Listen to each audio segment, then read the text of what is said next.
Bansang United Arab Emirates kung nasaan ako ngayon ay nakaranas ng napakalakas na ulan at malalim na baha. At ayon nga sa balita, sa loob daw ng 75 years ay ito lang daw ang pinakamalakas na nangyaring ulan sa nasabing bansa. At sa tagal ko na dito sa Dubai, dito sa bahay ng employer namin, ay ngayon lang talaga namin naranasan ang ganito kalakas na ulan. Nalubog sa matinding pagbaha ang ilang bahagi ng United Arab Emirates o UAE dulot ng pinakamalakas na pag-ulan na tumama sa bansa sa loob ng 75 taon. Kahapon April 17, sinabi ng state media ng bansa na nakapagtala ng mahigit sa 10 pulgada ng ulan sa loob lamang ng isang araw sa ilang apektadong lugar na pinakamataas mula pa noong 1949. Dahil sa baha, pansamantalang sinuspinde ang operasyon sa Dubai International Airport kung saan mahigit 270 na flights ang nakansela habang 370 na flights naman ang na-delay kahapon.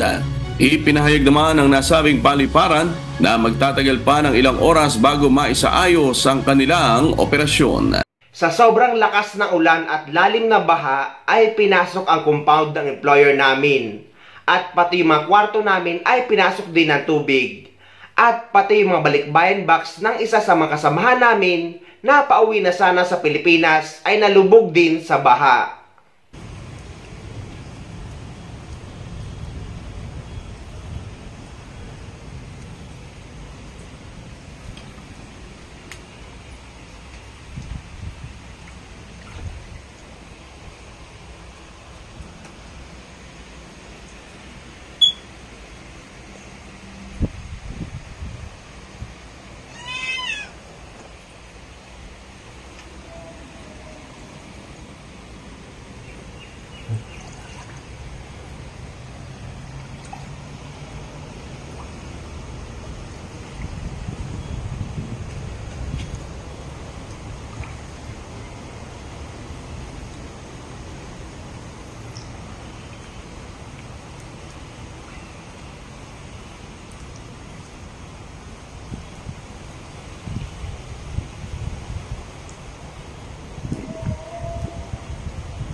Natatanggap lang po namin ang balitang ito, 3 Pilipino ang patay sa gitna ng matinding pagbaha sa United Arab Emirates ayon sa Department of Migrant Workers. 2 sa kanila patay matapos ma-suffocate sa sasakyan. Isa naman ang patay sa aksidente. Ang iba pang naperwisyo sa pagtutok ni Rafi Tima. Pinagsamang malakas na ulan at matinding hagupit ng hangin ang nanalasa sa Dubai. Ang mga kalsada gaya nito, nagmistulang dagat sa taas ng naipong tubig. Pahirapan tuloy sa pagdaan ng mga sasakyan. Ang ilan gumamit na ng rubber boats. Ang pusagang ito, todo kapit sa pinto ng isang sasakyan para di malubog sa tubig. Agad naman siyang nailigtas ng mga rumesponding pulis. Maging ang runway sa paliparan binaha, kaya sinuspindi ang ilang flights. Maraming pasahero tuloy ang stranded. At bagamat balik operasyon na ang inbound flight sa paliparan simula ngayong araw, asahan pa rin daw na may madidelay at makansilang biyahe. You see? We cannot even go out. Kabilang sa mga naperwisyo ang OFW sa Dubai na si Casey Lin. Ganyan na lang ang nasabi niya paglabas ng gusaling pinagtatrabahuhan. We went through. Hindi na raw nagbaka sakali si Casey Lin na suungin ng baha. Yung mga kasama ko nga sa trabaho na-stuck sa Sheikh Zayed Road hanggang umaga. Oh. Tapos naglakad na lang sila pa uwi. Parang 6-8 hours silang nakastuck doon. Nakituloy daw muna siya sa kaibigan na nakatira malapit sa kanyang pinagtatrabahuhan. Pero maging ang basement ng gusali, binaha rin. Oh my God, this is our basement. And the water is almost at the ceiling already. That's why we don't have electricity. Kinabukasan siya umuwi, pero kinailangan maglakad ng 1.5 oras dahil pa rin sa baha.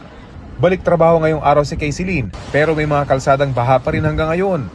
Karaniwang kaunti lamang ang nararanasang pag-ulan sa United Arab Emirates bilang isang disyerto, kaya kakaiba ang nararanasan doon ngayong pagbaha.